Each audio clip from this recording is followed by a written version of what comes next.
Article 370, the removal. Has it really changed things for the armed forces in the valley, or is it still the same? Find out here. Hello, welcome back to my channel. This is Adi Aching. I'm here to talk about the effects of the abrogation of the Article 370 on the operations of the Indian Armed Forces in the Jammu and Kashmir region. This topic has been debated much and about for the past one and a half years, since the 5th of August 2019, when the central government struck a blow to the separatist values of some in the Kashmir Valley by taking off this draconian law and putting the region of Jammu and Kashmir as well as Ladakh as an integral part of this country. Now, before the Article 370 was scrapped, the central government actually sent in additional troops into the valley to ensure that the things were kept under control. This was important to keep the anti-social elements at bay. It was very important because this was a turning point in the history of the region of Jammu and Kashmir and Ladakh. These two incidentally were made into separate union territories, which was being asked for by the Ladakhis for a long time. We all know what kind of activities were taking place in the valley, and in my opinion, the removal of this article was important to imbibe that entire region as an integral part of India. There was no doubt the focus of security and ensuring everything goes peacefully was so strong that our National Security Advisor, Mr. Ajit Doval, actually camped in the valley for nearly a fortnight, personally handling the arrangements as well as the security deployment in the region. Except for one odd small little protest here and there, nothing really happened. The entire valley remained calm and peaceful. It was so that the people of that region were literally waiting for this entire thing to happen. There are certain people within this country who like to spin lies about that entire region, and the reason that I'm making this video is just to tell you how wrong they are. Just to take this a little forward, as a matter of fact, some of the mainstream politicians of that region had made some dialogues, which you will see right now, saying that this can never be done. Modi साहब क्या कर लेंगे? 370 की बात करते हैं। वो कभी भी अगर वो 10 दफा भी हिंदुस्तान के प्राइम मिनिस्टर बनेंगे, वो 370 को नहीं छू सकते। Well, it has been, and I think it's high time those guys digest it. Otherwise, they will be separated like the separatists have in the region. Well, talking about the armed forces, I'm quite sure that the forces had predicted that the terrorist grid in that region will be activated by a very friendly neighbor on the western border. But thanks to the Operation All Out, the strength of the terrorism in that area is low. The leadership of the terrorist organizations is pretty much missing in action. This is a result of the relentless efforts made by the Indian Army in that area, combined with the other security forces like the Jammu and Kashmir Police as well as the CRPF, to ensure that the area is kept under control. The Minister of State for Home Affairs, Mr. G. Krishnan Reddy, has written a reply to a question regarding the martyrdom achieved by the Jawans in the region after the abrogation of the Article 370 and 35A. This was mentioned in the Rajya Sabha, where he was very clear that the martyrdom or the security personnel getting killed in operations in that region has dropped by over 73%. Just to tell you some figures, 82 security personnel were martyred or killed in action during the period of the 173 days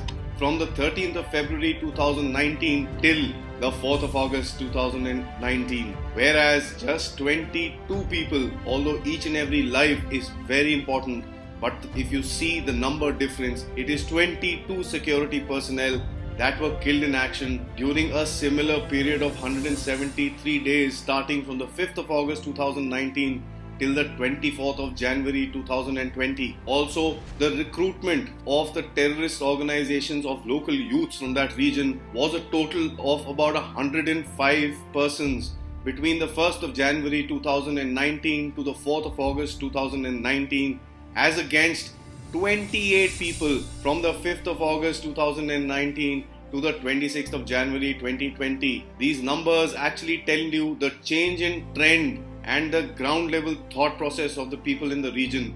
I will tell you why am I saying this. Keep watching this video, you'll come to know what my logic of mentioning this entire thing is all about. Another small figure that I'd like to share with you is that the number of terrorism incidents from the starting of 2019 to the 4th of August 2019 is about at 223. But the same time, after the abrogation of 370, the number dropped down to 78. Social media, WhatsApp in particular, were used in the past by the terrorists to mobilize mobs, as I'm sure all of us have seen videos. These activities were also used to garner people for stone pelting, for burning of public property, and so on and so forth. This is one of the reasons why that the internet was clamped down in this region. The Indian Armed Forces has stepped in to ensure that the valley is gonna become peaceful. Let me put another fact in place. Everybody talks about Jammu and Kashmir region being on fire. Well, the entire incident areas in this so-called Jammu and Kashmir region is not the entire union territory or the erstwhile state. The region which is so-called hot space is about 100 kilometers by 37 kilometers long. It is a thin strip of land wherein the problem actually occurs. Because of the clampdown on the internet as well as other activities, the collection of people which we saw for funerals of deadly terrorists has reduced. These funerals were used by terrorist organizations as a fuel to recruit more and more individuals to their cause. One thing one must remember: the Indian Army is not fighting an enemy. The Indian Army is there within its own land, protecting its own citizens. They have to be careful, and let me tell you this, they are so very careful in ensuring there is least or maybe nil amount of collateral damage that is caused during many an operations. Now, as part of the Operation All Out, over 148 terrorists have been killed in this year in the valley as of 30th July. But of these, 116 have been killed since April itself. As a matter of fact, let me tell you, the people that I'm talking about that have been killed by the Indian Army are some of the most dreaded people in that entire region. The actions that I was just talking about have basically dealt a severe blow to the establishment that was controlling the terror network in that entire region. 26 Pakistani Hizbul Mujahideen, Jaish-e-Mohammed and Lashkar-e-Taiba leaders or commanders have been killed in the past some time. This has reduced the capability of these so-called organizations to be able to carry out their operations in the valley. To talk about the Hizbul Mujahideen for a moment, it is literally marching onto its grave. Kashmir once feared this terrorist group, and today it is riled by infighting. Names like Riaz Naiku, the so-called maths teacher, Junaid Shehrai, a 29-year-old top Hizbul Mujahideen commander who is the son of the Tehreek-Hurriyat chairman Ashraf Serai, has also been neutralized in the valley. Now, the best friends of these terrorist organizations are the Pakistanis sitting across the border, and they are noticing each and everything that is being done. Well, the intelligence agencies are pretty smart and they have their information networks. Because of this, we've seen the Pakistanis open fire on Indian posts. There have been more than 4,000 incidents of ceasefire violations, of which 128 happened just in the month of November. There are approximately about 200 terrorists that are active in the Kashmir Valley today. This is a shade lower than the 250 that were achieved during the 2003 ceasefire, which was agreed under the leadership of then dictator of Pakistan, General Pervez Musharraf. This is a sign in the right direction, and even without the help of our neighbors. The main point that I'd like to bring about is the fact that the killings of these top-level commanders of these terrorist organizations is being portrayed by a certain section of the media and the liberalists that are roaming freely amongst us as the increase in terrorism due to the abrogation of Article 370.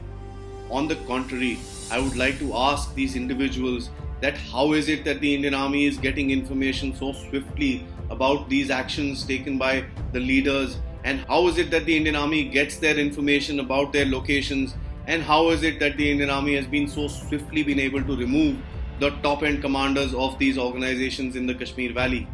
This information is coming to the Indian Army from the very locals over there. The kind of information that is coming to the security forces and the kind of operations that have been conducted in the past few times can never be done without the help of the locals in that area. Don't you think that the terrorists are pushing the locals to cooperate with them at gunpoint?